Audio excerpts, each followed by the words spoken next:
Behold, I will make them of the synagogue of Satan, which say they are Jews and are not, but do lie. And I'm speaking directly to you, Rabbi Shmuley. You have the Jewish community beginning to call her not Candace Owens, but Candace Ovens. People can see and hear evil, and what you are doing right now is an act of evil. We all recognize that Rabbi Shmuley is unhinged. Candace Owens never met Michael Jackson. I was his rabbi for 2 years. She said that I killed him, that she would say the Jews killed Michael Jackson. You never said that I threatened to murder you? No, I never said that you threatened to murder me. Don't cut me off. I did not cut you off. Now she's fact-checking it? You're kidding me, right? I don't have a computer on me. The Israeli Defense Force had dropped more bombs on Gaza than were dropped on Dresden. That is true. Do you accept that, Rabbi Shmuley? You know, Pierce, I find this an astonishing debate. You asked? Wait, first of all, I don't... Wait, what do you mean it's true? Because she said it's true? The war in Gaza is barreling towards a grim anniversary. This deadly year, sparked by a terrorist atrocity and met with an often merciless response, has changed the way that many people think about an historic dispute. Never in our lifetimes has there been such active debate about Israel's role in the modern world and whether the United States and its allies should back it. Protests and counter-protests have brought anti-Semitism to the fore, along with the charge that it sometimes insulates Israel from criticism. My next two guests have vivid opinions on these big issues and have had a very public feud. We're bringing them together for what we intend, I hope, to be a proper debate. The topics will be the Israel-Hamas war, anti-Semitism in public life, American involvement in Israel, and Israeli involvement in the United States. And we'll even talk about Michael Jackson, who is relevant to this debate. Both guests will get roughly equal speaking time and a chance to question each other. Speaking of the other guest is not encouraged. Ad hominem attacks are strongly discouraged. But knowing these two as I do, I can make no promises. Returning to Uncensored, host of the Candace podcast, Candace Owens, and the author of The Israel Warrior and the Michael Jackson tapes, Rabbi Shmuley. So welcome to both of you. First of all, it's great you're doing this. You've had a public feud for a couple of years now. You've torn into each other in various forums. This is your chance to take each other on. And at the centre of this, as I said in the intro there, is a very serious global story, which is the Israel-Hamas war and all the complexities that come away from that. I want to give you both the chance to make an opening statement. So, Rabbi Shmuley, you won the toss. We didn't really actually toss, but we both agreed you can do this. You go first. Your opening remarks. Thank you, Pierce, for having me, and Candace, thank you for debating me. I have spent my life bringing together the Black and Jewish communities, emphasizing that we share not only a history of shared persecution, but of spiritual promise. Today we debate an American tragedy, a woman of unique eloquence who has abused that eloquence to become simultaneously the foremost anti-Black rhetorician in all of the United States and the foremost anti-Semite in America. The statements that Candace has made against her own community, that they cry wolf and constantly say that they're victims of racism. Her attacks on George Floyd, a man who was suffocated to death for a $20 counterfeit note saying that he was a horrible human being. A woman who went up in front of CPAC and said, I was never a slave in America, as if that's the only form of discrimination, is what has led her community to call her not Candace, but Clandis. The first ever female Black woman who appears in her rhetoric against Blacks, calling LeBron James dumb and stupid, an icon to the Black community, as Clandis. Simultaneously, you have the Jewish community beginning to call her not Candace Owens, but Candace Ovens, because her Goebbels-style rhetoric against Jews, that Jews are nearly all pedophiles. The State of Israel will set up a Theodor Herzl, a pedophile, as a haven for pedophiles. That Judaism is a demonic, satanic cult that only protects pedophiles. And by the way, her absolute obsession with Jewish sexuality and Jewish genitalia, the first lady of France, Brigitte Macron's genitalia, is disturbing. It's one of the reasons I think she hates Sigmund Freud so much, because she's a Freudian field dream in terms of his arguments that the greater the sexual suppression and repression, the greater we see violence. But when you say that the Jews killed JFK because he was about to ostracize Israel? When you invent all of these fabrications out of whole cloth, what is the result? The result is the demonization of Jews that leads to violence. Pierce, just 1 week ago, 2 days after Candace falsely accused me, as she has for 2 years, of being a murderer, of threatening to kill her, something for which she will face legal action because you cannot malign a rabbi and his daughter as murderers. 2 days later, I was swatted in my house where 5 police cars had to break into my house because Mayor Michael Wilds of Englewood, New Jersey, received an email arguably from one of Candace's followers after she said essentially what Henry II says, "Who will rid me of this troublesome priest?" which leads directly to the murder of Thomas Becket, who today is a Catholic saint, of course. We were swatted, and the FBI is now investigating Candace's rhetoric. They're investigating Rabbi Shmuley, I'm interrupting because you've now been one final point. So Candace will get exactly the same amount of time. It's up to you, but it's an opening statement, right? And what I would say... May I just say finally, if I may? Well, if it's quick, The biggest issue I have with Candace, to be honest, is that she claims to be a Christian. Candace, didn't Jesus say you're supposed to love your enemies? Is the love you show me that you call me filth twice on the last show that you did with Pierce a piece of filth? You're supposed to love your enemies. Is that turning the other cheek? And Pierce, you're an English gentleman. I've known you for many years. You allowed her to say that without even a piece of filth. When Jesus said that you're supposed to turn the other cheek, where have you ever turned the other cheek? When Jesus said that the meek shall inherit the earth, the arrogance, the nonstop attack against Jews, the demonization.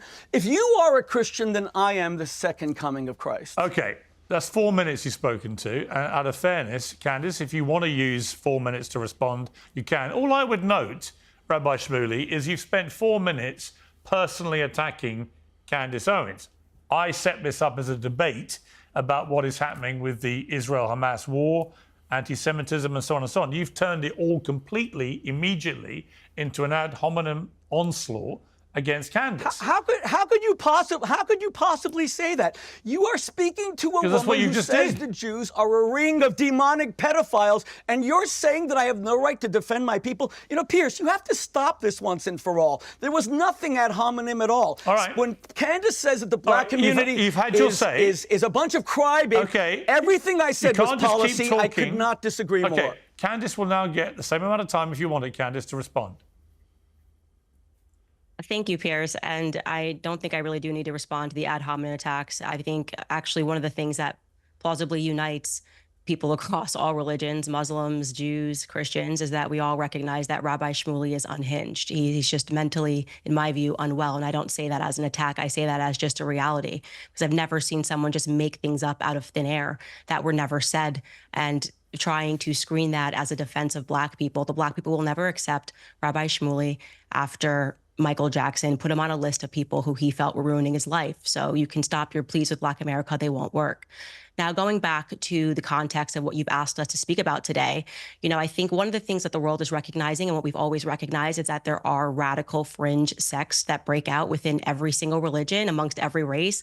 There's white supremacy, there's black supremacy, there's radical Islam, there are all of these Christ cults around the world. And I think right now it's important for people to understand that radical Judaism is also a thing, and you're watching an example of it right now on your screen. The person sitting across from me, or sitting next to me, I guess, posted on his Facebook page in 2016 a tribute to someone who he said was his mentor. That was Rabbi Menachem Schneerson. He said he was his mentor and his friend. Now, for those of you who are not familiar with Rabbi Schneerson, there were some Jews who believed that he was and is the Messiah. So rejecting Christ, but believing that that rabbi was his Messiah. Now, you may remember in the news recently, there was this radicalized faction of the Lubavitch Orthodox community in Brooklyn that were digging tunnels in Brooklyn and hurling benches at police officers. Well, and by the way, this is per the Times of Israel, that faction of individuals are followers of Rabbi Schneerson. So again, you have Rabbi Shmuley who believes that that's his mentor. They believed that he was the Messiah. What is it that becomes important to understand? What did Rabbi Schneerson preach? Well, he preached Jewish supremacism, the hatred of all non-Jews. And you don't have to take my word for it, because if I said it, they would say that's anti-Semitism. You should instead take the word of the two Jewish professors who translated his work. Those authors' names were Israel Shahak and Norton Mezvinsky, and their book was entitled Jewish Fundamentalism in Israel.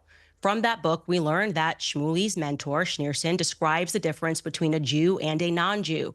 And he says, quote, "Thus, we do not have a case of profound change in which a person is merely on a superior level. The body of a Jewish person is of totally different quality from the body of all nations of the world." And he talks about the substance of the Jewish body versus the substance of non-Jews, saying that the inner quality, quote, is so different and so great that the body should be considered completely different species.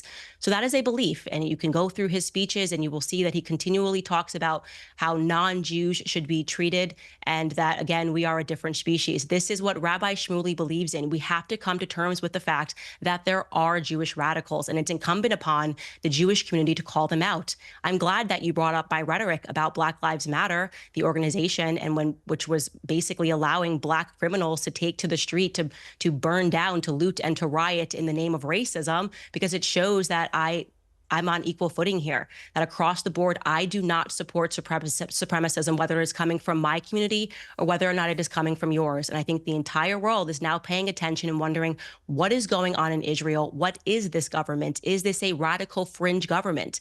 And many people are concluding that the answer to that question is yes. Okay, those are the two opening statements. Rabbi Shmuley, let me ask you this. Where are we now with this war? Because it seems that the people inside Israel are now beginning to come after Prime Minister Netanyahu, angry that his mission to save the hostages is simply not working. We saw 6 more executed at the weekend. Obviously, that's on Hamas. But the relatives of other hostages are saying, for God's sake, bring back the hostages before it's too late. And there's no sign of any deal being done to do that. And there's a lot of pressure on Netanyahu. Is his mission statement failing? Yes, I will answer that in just a moment. But Pierce, your guest just called me mentally unhinged. She called me filth twice on your show. You did not just say to her, Candace, can you stop the ad hominem attacks? Did I ever say anything? I stuck to policy. Can you at least just be fair and say that's unnecessary, Candace, or is this too against law? Well, no. You spent 4 minutes lacerating her. Calling me mentally unhinged, is that you're sitting there to defend that charge? Is that ad hominem? You spent 4 minutes attacking her personally. She's perfectly entitled Pierce, to return the favor. with all due respect, when one of your guests calls someone else filth, I think that you, as an English gentleman, should step in. But let me answer your question. No less, the only thing of Christ that Candace Owens has actually fulfilled comes from Matthew chapter 10, verse 35, where Jesus says, I've come to separate and create conflict between a woman and her mother-in-law and father-in-law. My answer to your question about Gaza is that Lord Michael Farmer, a courageous British peer who happens to be Candace Owens' father-in-law, issued one of the most robust and beautiful defenses of Israel that any of us have read since October 7th. He said that, of course, there's a lot of terrible Palestinian casualties. God loves every Palestinian child as much as he loves a Jewish child. He said, but Israel has no choice but to fight this war because Hamas hides in residential areas and under nurseries. He said that Israel, the savagery of October 7th, demands a response. He said that Israel is doing exactly the right thing. And he said that he's doing all this in response to a, quote, high-profile member of his family. The contempt to not even mention his daughter-in-law, Candace Owens, because he didn't want to say her name. And he didn't even say, I love my daughter-in-law, but because the British remember Hitler, they remember the Battle of Britain, they remember the V-1 and V-2 rockets. Candace Owens has actually now said that the Nazis were the good guys and it was the Allies, the British, people like yourself, Pierce, who engaged in the ethnic cleansing of 12 million people based on some documentary she watched called The Savage Peace on the BBC, which wasn't even about the Allies. She always distorts. It was about the Czechoslovakia, a country that no longer even exists. And as far as what she said about Michael Jackson, putting me on enemies list, that is a total fabrication. It was invented by someone named Dieter Wietzner, who sued Michael Jackson for $64 million, tried to shake him down, and Michael had to pay him $4 million. I worked to save Michael's life. Candace Owens never met Michael Jackson. I was his rabbi for 2 years. I love him. I missed him. I tried to get him off of drugs. She said that I killed him. And talk about the contempt for people struggling with addiction, that she would say the Jews killed Michael Jackson. And with all due respect, Pierce, you have not said that one of those things, that I'm a murderer, a man who doesn't have a speeding ticket, who doesn't have a parking ticket, is a murderer, and the police have to come and the FBI to protect me. Are you going to say... Here's what I'm going to say to you, Rabbi Shmuley. Once again, you've just singularly failed to answer my question. So if you're just going to continue, every time I ask you a question about the war, which is the point of the debate, to just launch into Candace or her family or whatever, that's your decision. But in the interest of fairness, every time you speak for 3-4 minutes... Well, hang on. I'm now going to let Candace respond, if you want to, Candace. Look, it is obviously a matter of public record that your father-in-law, Lord Farmer, did post on X what he posted. He concluded by saying, I point out I'm the Christian Deputy Chair of the Council for Christians and Jews. This was founded in 1942 as a bulwark against anti-Semitism. I mean, do you want to say anything about what your father-in-law posted or anything else that Rabbi Shmuley just said? Yeah, I'm grateful that he brought that up, and because it's very disturbing to me to see him try to pretend that my father-in-law distanced from me or said something in favor of anything that Rabbi Shmuley is saying. He would never do that. It is very important to understand that, you know, he does support Israel, and he has reaffirmed his support for Israel. And you can imagine that within any family, you have disagreements about things, but fundamentally, it's all love, you know, and it's good for us to have these conversations. Prior to him posting the statement, I had just gotten back from vacation with him. Literally 48 hours earlier, there was something incredibly demonic about a person trying to use the Bible at the beginning of a statement, as he did, trying to quote scripture and immediately following it up by trying to pull a family apart. I mean, that is utterly unholy. And I think the question of holiness and what is holy is relevant to this discussion. I think this is a conversation that a lot of people are having as well. Look, prior to October 7th, I don't think many people were engaged with what is happening in Israel. You know, we kind of all said the same thing. Israel is our friend and ally. I count myself among those people. Post October 7th, the world, and especially I would say Zionists in media, were demanding that we all pay attention. And when we began to pay attention, we didn't like what we saw. You cannot tell me to ever feel comfortable with 18,000 children being ruthlessly murdered. You can't get me to feel comfortable as a Christian with the amount of more explosives dropped, tons of explosives dropped on Gaza than were dropped in Hiroshima. This doesn't make sense to me. Gaza is 30 miles long, 7 miles wide. It's incredibly dense population. And this is, by the way, according to Haaretz, that 40,000 Palestinians have been murdered. I believe they're getting those numbers from the Gaza Health Ministry. And here's what I would like to say to you, Rabbi, since you're quoting scripture, okay? The one that's relevant to me is, woe unto them that call evil good and good evil, that put darkness for light and light for darkness. And if you'd like to dive into a little more scripture, I think what's relevant is Revelation 3:9. Behold, I will make them of the synagogue of Satan, which say they are Jews and are not, but do lie. And I'm speaking directly to you, Rabbi Shmuley. The fact that you would try to say, I am Jewish, and this is what I believe, and do and say the things that you are doing. People can see and hear evil, and what you are doing right now is an act of evil. The lies that you are telling, not just on me, but also on my family members, are a good example for the world to see what we are referring to when we call something radical Zionism. Okay, Rabbi Shmuley. Okay, and okay, thank you. And of course, Pierce, there was nothing ad hominem about my being demonic. This is a 2 against 1 debate. I expected that. It's not a 2 against 1 debate. And I will, excuse me, no, it's a 2 against 1 debate. You've made no attempt to answer my questions. No, Pierce, Candace, let me speak. Candace has been trying to answer my questions. Candace just said, you're not. Candace just said Candace, filth, demonic. There's nothing ad hominem about that. You are correct. You're right, Pierce. Candace Owens just said that Israel dropped more bombs on Gaza than on Hiroshima. Hiroshima was an atomic bomb, Candace. You know, why don't you just read Wikipedia? Israel has nuclear weapons. They've never used them, so I have no idea what you're talking about. Now let's look at Israel's justified defense. Israel admits, and even Hamas admits, to a 1-to-1 civilian to combatant ratio of civilian casualties, which is a tragedy. It shouldn't even be one. But remember, Hamas fires their rockets from nurseries. The United States and Afghanistan had a 4-to-1 ratio of civilians murdered for every one combatant. In the Korean War, it was 5-to-1. In Iraq, it was at least 2-to-1. Israel has the lowest per capita ratio of combatants to civilians. Candace should acknowledge that. That is what we call a fact. But you should hang on. You should also acknowledge then that there is a unique demographic in Gaza where of the 2 million people who live there, half of them are under 18.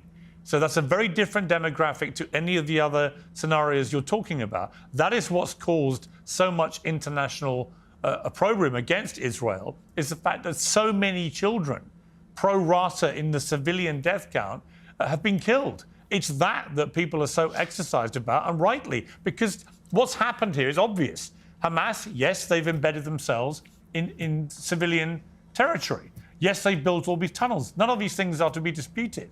But the problem with going after Hamas in the way that Israel has been doing is that the collateral damage, as they would put it, to so many thousands of children has now tested the patience of the world to a degree that vast quantities of the world are against it and want this to stop. That's the reality. I think that's a very fair question. You know, and I don't like whataboutism. But Candace Owens never spoke out once against Bashar al-Assad, who killed 600,000 Arabs, and he actually gassed to death children.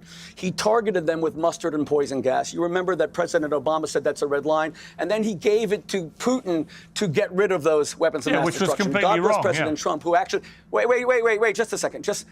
President Trump, God bless him, actually fired 59 cruise missiles when Assad did that. It's funny because people say that President Trump is anti-Muslim. He's the only one who protected Muslim life. Pierce, Hamas has ruled since 2006. They won an election jointly with the PA. They took the Palestinian Authority representatives and threw them off of rooftops. They then subjected the Palestinians, 1.5 million Palestinians of Gaza, to the most ruthless persecution that we've ever seen. They stole all their money. Ismail Haniyeh, who was assassinated in Tehran, is worth $4 billion. Now he's fighting with Erdogan, his kids, over who's going to inherit that. Khalid Mashal is worth $3 billion. You and I both know that the Palestinians of Gaza got triple the amount per capita, prorated for our times, of the Marshall Plan. All of that money was stolen to build tunnels. There isn't one bomb shelter. The reason why people are dying in Gaza is because that money was used to buy penthouses in Doha, Qatar. There isn't one bomb shelter that from Hamas. Hamas shoots and murders anyone who challenges their authority. They were elected in 2006 to a 4-year term. It's now 20 years later. Hamas specifically, and that's why they're being condemned by the Palestinians right now. They want Palestinian children to die because the more they die, the more you will condemn me and Israel. But let's remember, Pierce, your parents are part of the greatest generation. Winston Churchill was told by the Americans, don't bomb German cities, Hamburg, Dresden, etc., at night. You can't see what you're bombing. Do what we Americans have, which is precision daytime bombing. And Churchill said, no, my pilots are more important. We need the RAF. All right. And he flattened German cities. And he is considered today the greatest British statesman of the 20th century. By the way, the flattening of cities like Dresden was widely condemned at the time, including by many people in Britain, and led to the establishment of the Geneva Convention. Dresden was Dresden was the last month of the war, but before that, Hamburg and everything else was not condemned. It led to the establishment of the Geneva Convention after World War II, specifically to stop that kind of thing happening again. So I'm glad you raised that example. Candace, you've got over 3 minutes. Do you condemn Winston Churchill as a war criminal for Dresden? No, absolutely not. No.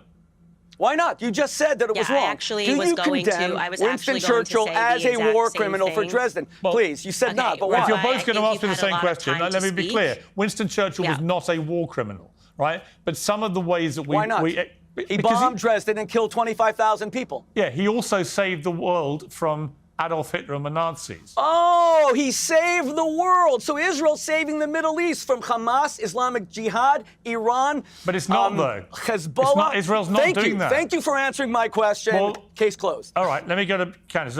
If I could just interject here, just to respond to that, I was going to say exactly what you said, Piers. Like, Dresden was considered a Holocaust. It was, in fact, a war crime. And there should be debates about what happened in Dresden. It was absolutely horrific that a bunch of Christians were skipping off, on the eve of Ash Wednesday. And then they were quite literally reduced to ashes. It is wrong. And the fact that you are having to reference a war crime to justify what's happening in Gaza is not a point for you. It's completely awful.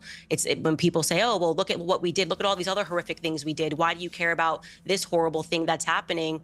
I don't even understand that logic. It's completely ridiculous. Look, there is no person in good conscience who should be comfortable with the amount of death that's happening in Gaza. And yes, if you are going to correlate it to Dresden, that would be a fair comparison, except much more has been dropped on Gaza than was dropped in Dresden. So is it fair to call what's happening in Gaza a Holocaust?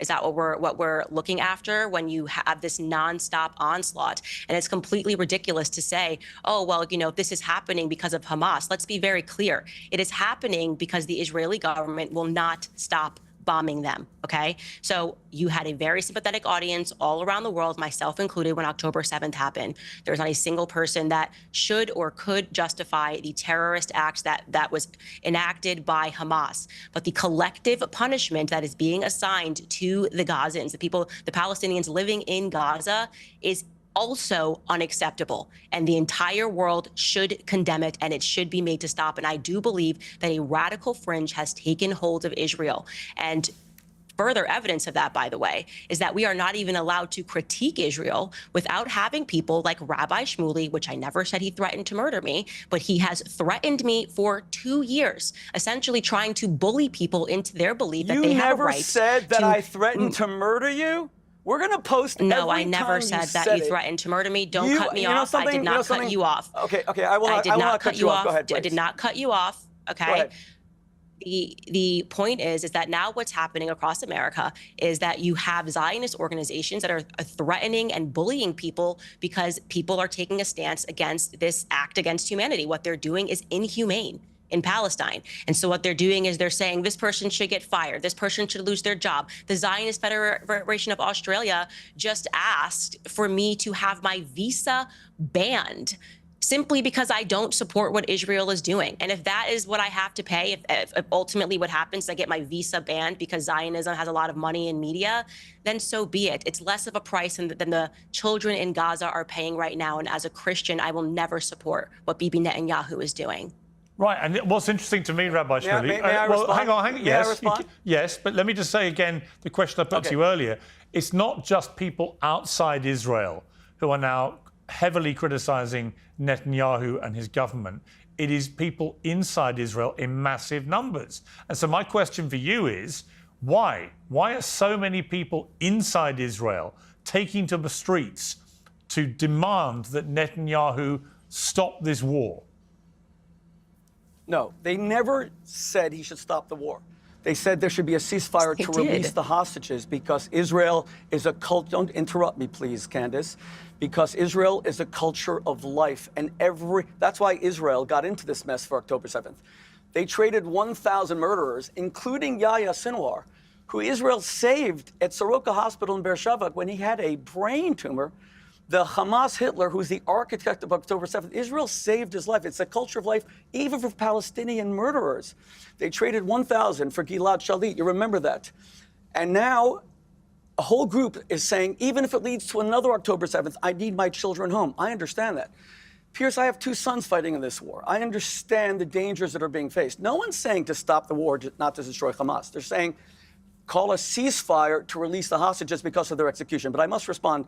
First of all, Candace just said that Israel dropped more bombs on Gaza than on Dresden.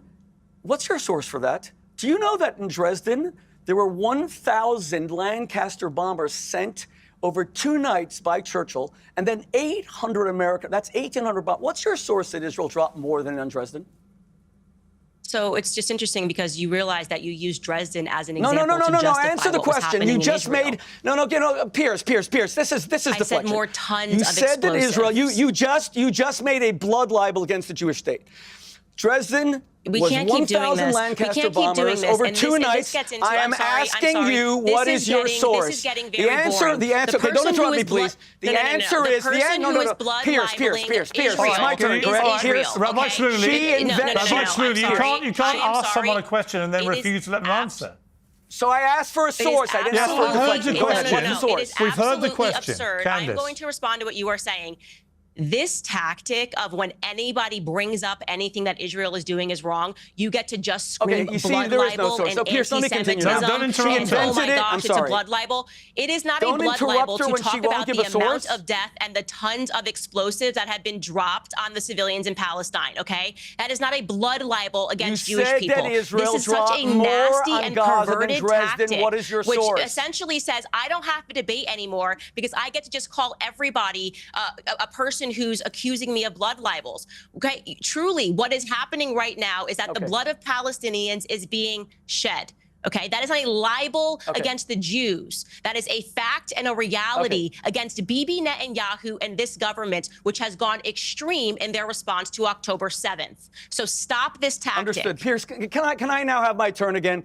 All I asked was the source. Clearly, she has none. It was invented out of whole cloth. That's what a blood libel is. A blood libel is when Candace Owens says that the actual medieval blood libel, that Jews killed Christians and drank their blood, I will pull up the source for you. She believes that. Please don't interrupt me. I will She find you the says source. that there were Christian bodies found all over Europe. When she said that I am not trying to kill her, we will post right after this, where she said it at least on 8 occasions. That's why she's being investigated by the FBI. Because you can lie about me, you can call me filth, and Pierce won't, and you can call me psychotic. I've never said that about you. But what you can't do is incite violence against my family. You have repeatedly said I'm trying to kill you. You said the Jews killed JFK. You said if the Jews killed JFK, you said all this earlier. We couldn't protect the president. Okay, wait one second. Can we get back to the debate? For a moment. No, wait. Let's just go back for a moment. No, Pierce, I have to respond to things. Would you like a when source? Candace says that it is demonic. You wanted a source from Candace. I never got. You I wanted never got between. Rabbi Shmuley, you wanted the source from Candace. I think she has one. Well, why don't you let her answer? I think she has one. Let me fact check this source as well. So 70,000 Yes, I want to see where Israel Let her dropped more answer, bombs please. on Gaza than Dresden. Go 70,000 ahead. tons of explosive have been dropped on the Gaza Strip. Let's see And how many Dresden? tons of explosives were dropped on Dresden. 1 second. You mean she said it and now she's fact-checking it? You're kidding me, right? Well, you're You mean asking she me to said give it, you the defended direct a source statement, live, and now I'm going she to is- look it up for you. I So don't, give I me don't 1 have, I don't have a second. computer on me. I don't have a computer on me. This is ridiculous. Let her finish This is a cheat and sheet. answer This the is question. absurd. Let her answer the question. Go ahead. Candace. So 2,700 tons of bombs were dropped on Dresden in an 800 bomber air raid. And that is according to Britannica, the encyclopedia. And what as was a the source. tonnage of bombs dropped in Gaza? In Gaza, it was 70,000 tons of explosives were dropped in the Gaza Strip, and I got that from CNN. Through the duration of the war to date? Okay. Is that the time scale? Yes. Okay. So Rabbi Shmuley, which that would they're seem to saying be has surpassed So let's be clear. Dresden, So Hamburg, over and 11 London months, during World War II. she's comparing an 11-month war to a single night in Dresden. That's clearly absurd. I'm glad that she has her cheat sheet, her computer in front of her. But notice, she made this Well, you called it a statement blood libel. not knowing what she was talking what about. she Just said. a moment, please. Hang Please don't interrupt me. on. What she said, to be clear, was that the It's also in the New York Times. The Israeli Defense Force had dropped more bombs on Gaza than were dropped on Dresden. That is true. Do you accept that, Rabbi Shmuley?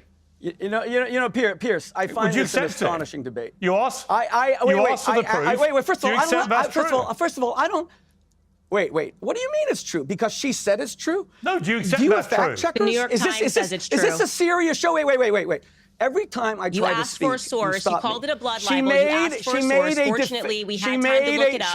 Excuse me, you are interrupting me.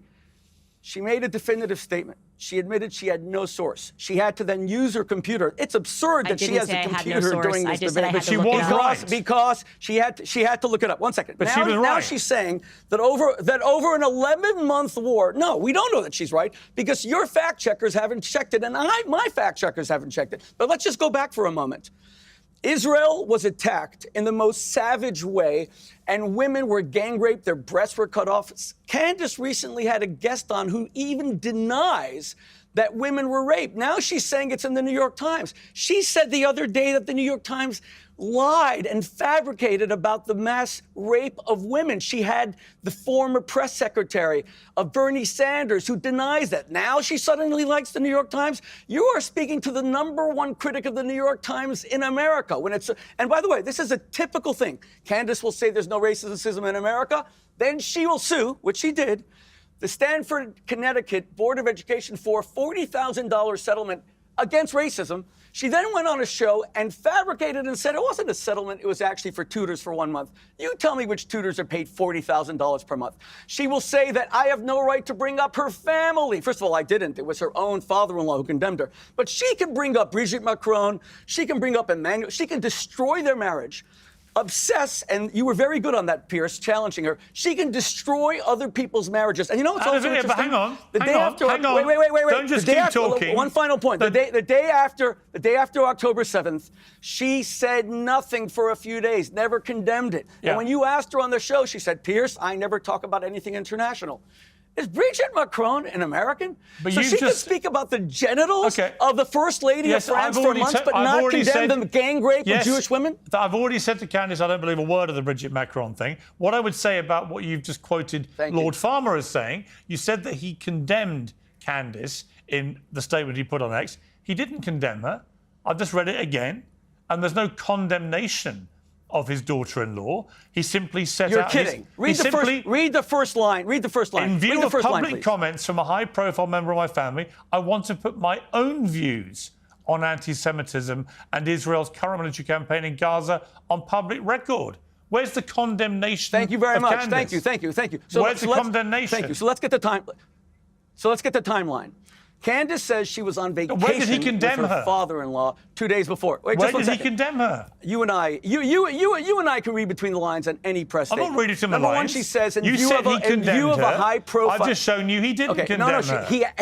He absolutely condemned her. No, he didn't. He doesn't once say, it's my daughter-in-law, Candace, and I love her, but we disagree. Number two, he went on to say that Israel has every right... He was distancing himself for her repulsive, putrid, and reptilian anti-Semitism. He gave his own opinion. Why did he start by saying, in light of a high-profile member of my family? He gave his own opinion. He didn't condemn her and didn't even name her. He distanced himself from Candace Owens. Let me ask Candace a different question, which is this. Candace, why is it, do you think, that so many people in the Jewish community believe that you are anti-Semitic? I think that's actually a very good question. And just to go back, I'm going to answer your question. I just want to make sure people are recognizing, because he said a lot of stuff there, he's not able to counter. He essentially tried to hold me to looking up the sources. We've now found the sources, and it's the BBC, it's the New York Times, and it is the Euromed Human Rights Monitor. We have found no sources, and we'll fact check it afterward. You looked it up during the show. I'm sorry. 70,000 tons of bombs were dropped on Gaza, and per the BBC, the British aircraft dropped 4,000 tons of bombs on Dresden. So just for clarity, in a single night, not 11 months. In a single night, correct. Please don't cut me off. I have not cut you off. He called that a blood libel because that is a strategy, which is meant to just distract people from the truth or looking into it. So you say everything you say is a blood libel. Now, to answer your question, Piers, I think that's a very good question. And the answer for that is because the media as an entity has been basically mining Jewish pain, the history of their pain, by taking people out of context and presenting things that are as a fact that is simply untrue, things that I've never said. We are watching right now, and that's why I'm grateful for you to provide this opportunity. You are watching Rabbi Shmuley do this live, right? When we talk about yellow journalism and people that take things out of context and try to present it to people with a bunch of hysteria and go, oh my gosh, Candace said this. Oh my gosh, Candace is a Holocaust denier. Oh my gosh, he's called me all of these names, and he doesn't have a single fact in there. They just know that if they say those things, it's a trigger. It is reminiscent of exactly what was done for Black Americans for a very long time. They have now since changed their perspective on me, but for a long time, they thought that I legitimately hated being Black and hated the color of my skin because I stood against Black Lives Matter as an organization, and I stood against what Black Lives Matter was doing. And the media made them hysterical. She's a Black person who doesn't even want to be Black, and she's a Black white supremacist. They bought that narrative because when the media lies, a lot of people accept that what they're reading is true. But of course, I didn't hate Black Americans. I didn't hate anything other than BLM abusing and mining Black pain, going back and saying, well, it's going to be just like slavery, to distract people from what was ultimately just a fraudulent organization that was actually going to bring more harms to Black Americans in the end. And that's how I feel about the state of Israel and everything they're doing. Ultimately, I believe it's going to yield more anti-Semitism. It's going to make people associate what Bibi Netanyahu is doing to all Jews around the world. And so I think it's important for them to realize it's these same exact tactics of manipulation, the same exact name calling and ad hominem attacks that is not based in fact and not based in reality, but based in not wanting to answer the fair critiques that people have about what Israel is doing. But that's a very good question. Okay, Rabbi Shmuley, I mean, there's some validity to that argument, I think, is that too often I do see people immediately branded anti-Semitic if they dare to criticise the Israeli government. But there's a very big difference between criticising a government and its actions and a whole people, which is what anti-Semitism is. And do you accept that difference? The beauty of Israel is its democracy. You just said that hundreds of thousands of people are marching against Benjamin Netanyahu. I welcome those protests. It shows that even during war, listen, in 1864, the United States had a presidential election. Some people wanted to cancel it, saying that how could you elect Lincoln when there's a civil war? And they still had the election. Israel's the same. Let's just go through Candace Owens' history of anti-Semitism. Well, hang on. That is utterly unconnected. I will let you do that. I will let you do that, and she can respond. But on my specific point, though, do you accept that it's perfectly possible, and indeed it should be in a robust democratic society, a central tenet of this, that Israel's government and its prime minister should be criticised by anyone who chooses to criticise them, without the people who criticise them being branded anti-Semitic? Of course. I am a very close friend of Netanyahu, and I criticize him allowing Qatar. Qatar is one of the most duplicitous, evil governments in the world. They house all of the leaders, the billionaire leaders of Hamas. I criticize Benjamin Netanyahu, my dear friend, for allowing money to go into Hamas in the belief that they could be bought off.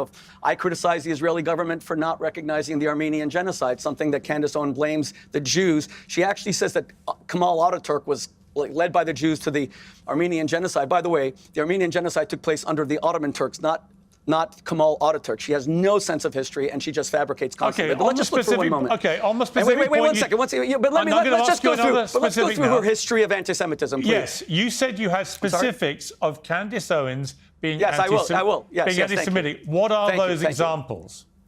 Okay. You see, the Jewish community did not want Candace Owens to be anti-Semitic. This is actually a tragedy that a woman gifted by God with such eloquence has decided to become a purveyor of hate.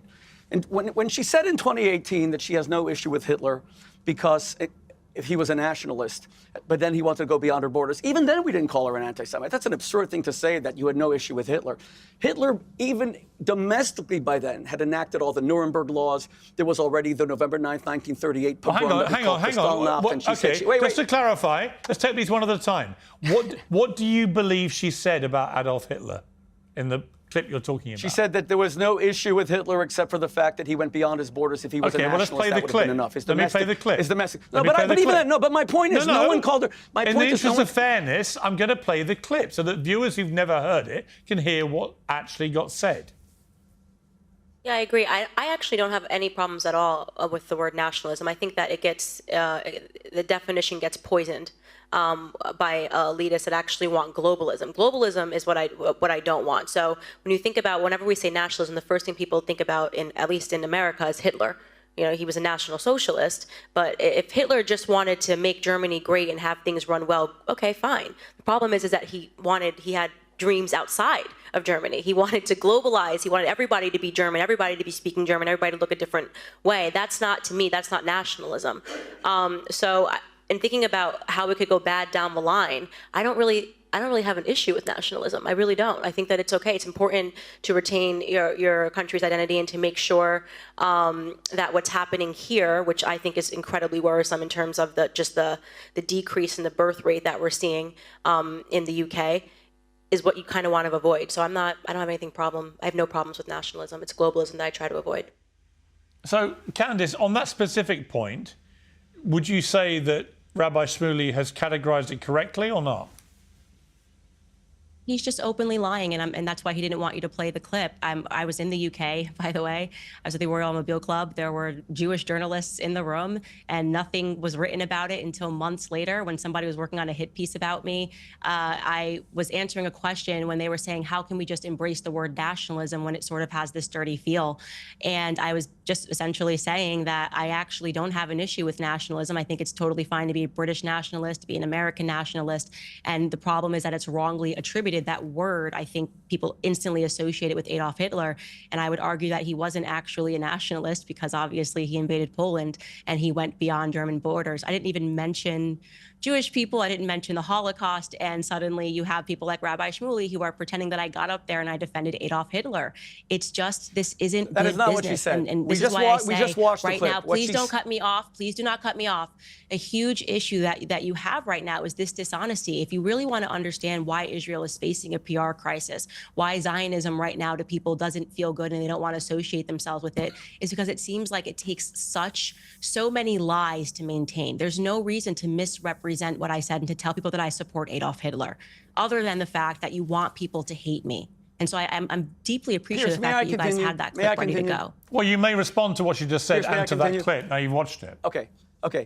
You know, she keeps on saying lying. I never said you shouldn't play the clip. I'm actually happy you did. She said if Hitler had only focused on domestic policy, she would have had no issue with him. His domestic policy was to the Kristallnacht, burned down 3,000 synagogues in a single night domestically. That was not in Poland. That was not in Czechoslovakia. His domestic policy was the 1934 Nuremberg laws. His domestic policy was a complete dictatorship where he destroyed the Bundestag and subjected and created Dachau under Himmler. So those are the historical facts. Now but what I said was, even then, the Jewish community gave her a pass. She explained it. One mistake, people make mistakes. Here's her history of anti-Semitism. She's not going to be barred from going into Australia because of anything she said about Israel. That is a fabrication. She's going to be barred. Australia is my wife's country, born in Sydney.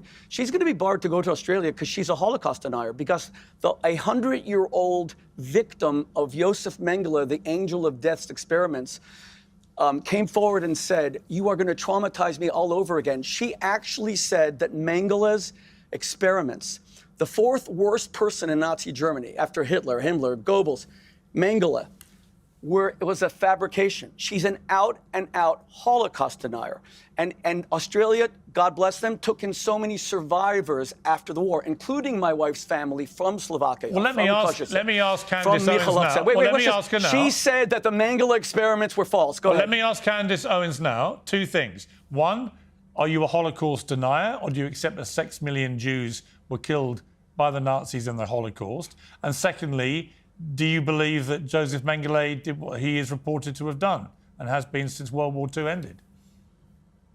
Thank you for those questions. No, absolutely, I am not a Holocaust denier. This is, again, another fabrication based off of a monologue that I did in which I was putting pressure on the American government to explain why it is a fact that we learned all of these things about the horrific things that Nazi scientists did. And to be clear, Piers, I did not even mention Joseph Mengele's name in this skit at all. I spoke about all of the things that we learned, that we were told over the years, some of which ended up being rebutted, and there were tons of that part doesn't matter. The point is, the end conclusion of that is that the CIA, via an operation known as Operation Paperclip, took the Nazi scientists and brought them to America, where they continued horrific experiments on Americans. That's the full context of that. So they pulled out a statement, like one sentence, where I said, we've heard all of these sorts of things that they've done, you know, cut people in half, sewed them back together. And I said, that sounds like a ridiculous waste of time. And when you pull that clip up by itself, it sounds like I'm just diminishing all of these stories, when in reality, I'm saying, let's take everything at face value. Let's say everything we've ever heard was true. Why on earth would the American government acquiesce to bringing these scientists over to America? And as a fact, Dr. Mengele was not one of the scientists which was brought over to America. So but just to be clear, you accept, hang on, I'll come to you, Rabbi Shmuley. To be clear, you accept the Nazis murdered 6 million Jews in the Holocaust? Yeah, I have never once in any of my appearances no, I'm just asking you to clarify denied the Holocaust atrocities. Okay. Ever. And you accept that Joseph Mengele was a despicable man who perpetrated horrendous crimes, including experimenting on Jewish people when they were still alive? All of the scientists, the Nazi experiments that were done were horrific. And that's why I was saying they were so horrific that it makes you go, why on earth would the American government in this clandestine operation bring over the Nazi scientists, who then became a part of our CIA and continued experiments onto America through to the 60s and the 70s. And I was quoting what those experiments were that was done throughout the Korean War. Rabbi Shmuley, your response. And I read it. After this debate, we will post every single clip. That was a complete and utter fabrication. What she said was that she doubts that any of this happened because it was, as she just said, a waste of time. The whole Holocaust was a waste of time. Hitler had no winter equipment for his soldiers in Stalingrad under General Paulus in 1942 because the boxcars were taking Jews to Auschwitz. You see, that is what hatred is, Candace. It's where you hate so much that it becomes self-destructive. It's what's happening to you. You're a very gifted, eloquent broadcaster. You are self-destructing before America's eyes because you have some issue with the Jews, not with Israel. So let me continue. You actually said that Theodor Herzl was a Frankist. By the way, when you attack Frankists as a bunch of Jewish pedophiles, you forget to mention they all became part of your religion. They all converted in 1757 to Catholicism. You always omit that. But you said that Theodor Herzl was a Frankist, and you said he set up the state of Israel as a refuge for pedophiles. This is before Gaza. This is before Rafah, as a refuge for Jewish pedophiles. You always refer to Jews as pedophiles. It's the main word you use about Jews. And every historian knows that what began in Norwich in 1099 with the first blood libel, where the Jews were falsely accused of taking a Christian child and drinking his blood, you actually believe that. You said that Christian bodies, this is before Rafah, this is before Israel, that Christian bodies were found all over Europe. And when you speak about pedophilia, you know, it's funny, you just converted to Catholicism. In 2002, Pope John Paul II, a pope that you would probably like, he was very conservative, he was a great man, great friend of the Jewish community, recognized the state of Israel, sent an ambassador in 1994. He apologized, very frail, to the world Catholic community, saying that at least 2% of all Catholic priests were pedophiles. Later, Pope Benedict XVI apologized again. I met Pope Benedict, a great man, great friend of the Jewish community. He said it was 4%.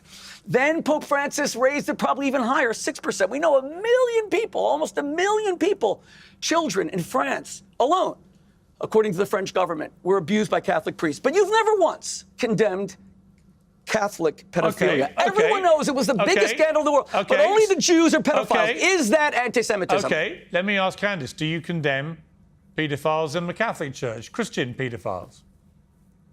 Yeah, he's just lying again. Actually, on my show, I spoke extensively about Frankism, and I told people that there was a conversion into the Catholic faith. And one of the things that I believe is that all of the Abrahamic religions have been infiltrated by Satanists, and that is what I've said. So they've decided to pull apart only the piece where I'm talking about Judaism and not where I'm speaking about all of the faiths having been infiltrated, and speaking about how it's important for everyone to recognize this so that you can realize that there is this sort of satanic cult that's operating within all of the faiths. And I think that they use Christians and they use Jews and Muslims as well. I've said that on my show multiple times, so he's just absolutely lying about that. I think the difference here is that you'd be hard-pressed to find a Catholic that would in any capacity defend pedophilia.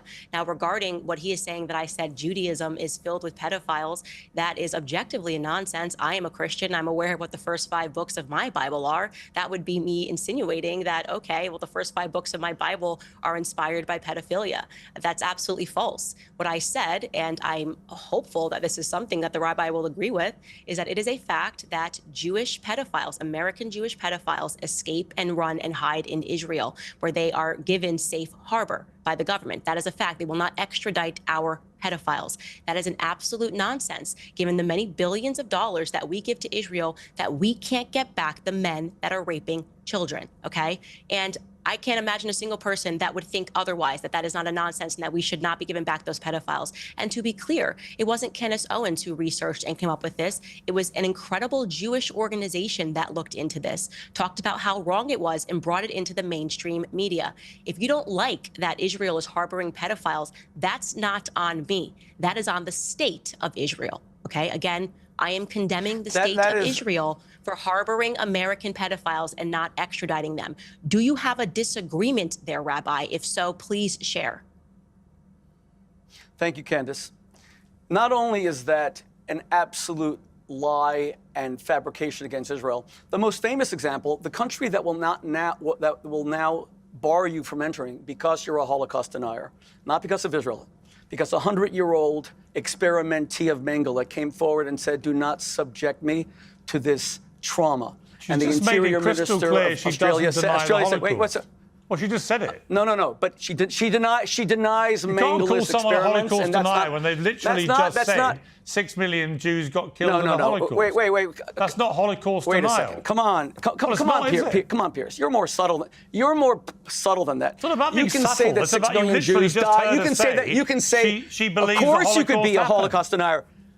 Why don't you let me answer, please? You could say that 6 million Jews were accidentally bombed by Curtis LeMay and by Bomber Harris, and there was no Zyklon B.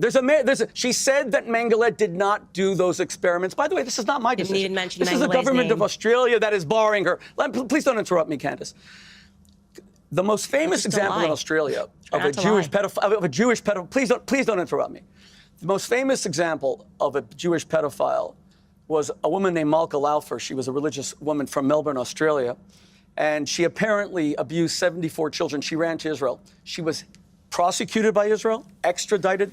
She is in Australia being prosecuted right now. This is a total fabrication. And it comes down to what Candace has the most unhealthy obsession with Jewish sexuality. Notice that we all know that the Vatican, of course, took cardinals, like the Cardinal Archbishop of Boston, and gave them the highest positions in the Vatican. She has never criticized that. Only Israel.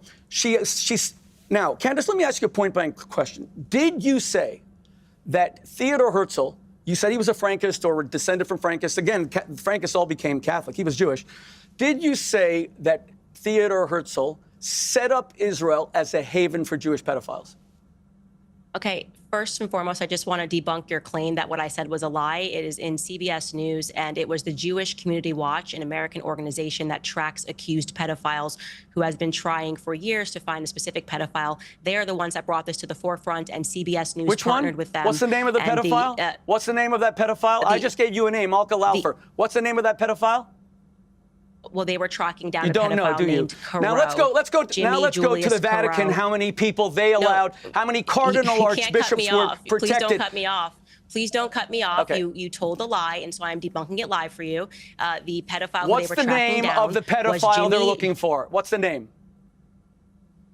I'm trying to say it for the third time. His name is Jimmy Julius Carew. You're looking it up right now? You mean you said all this and you had no idea? The title of the article in CBS News is entitled, How Jewish American Pedophiles Hide from Justice in Israel. CBS News teamed up with a Jewish organization and came to this conclusion because they were the ones that brought it to the forefront. So courageous Jewish people who are calling this out as something that is wrong. Do we really need someone to read off the internet in a debate? This is not your show. This is a debate.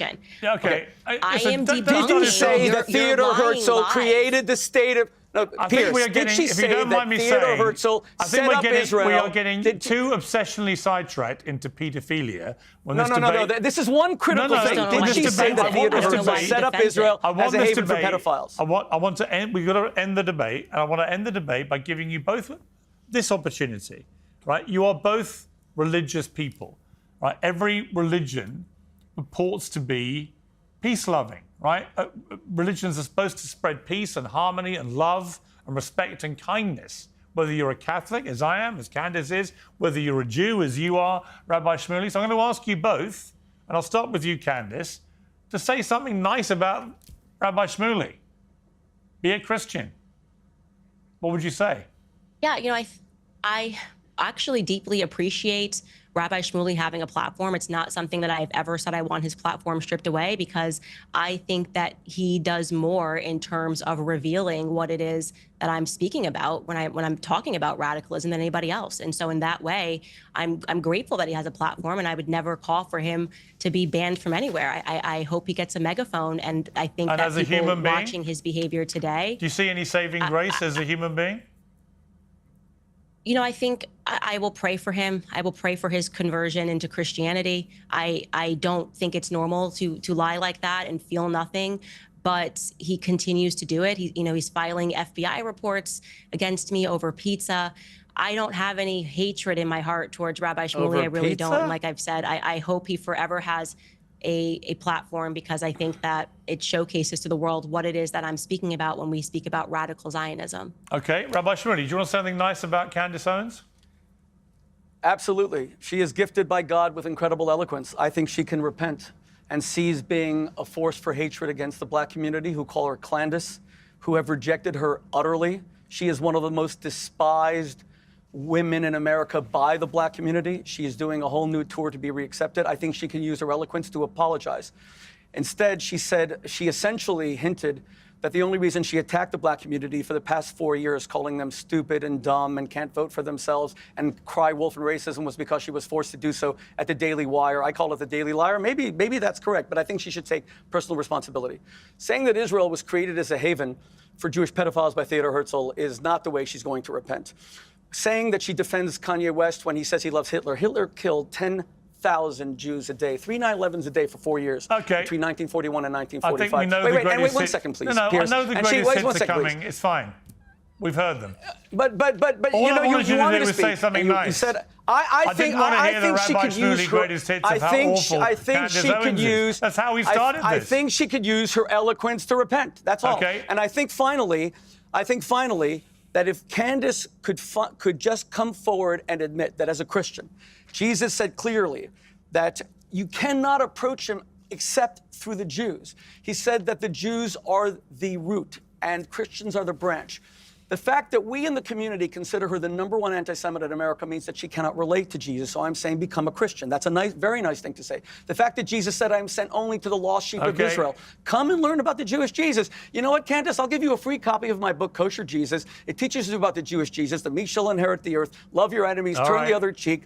Don't say, and stop calling me a killer. Stop saying I'm trying to kill you. You've said it over and over again. You are saying what Henry II said. Rid me of this troublesome priest. I think we've established you're struggling to find anything nice to say about Candace, but I appreciate you both coming on together for this debate. I think it's been very illuminating, and thank you for doing it. Thank you for being uncensored. Thank you very much, Piers. Thank you. Thank you.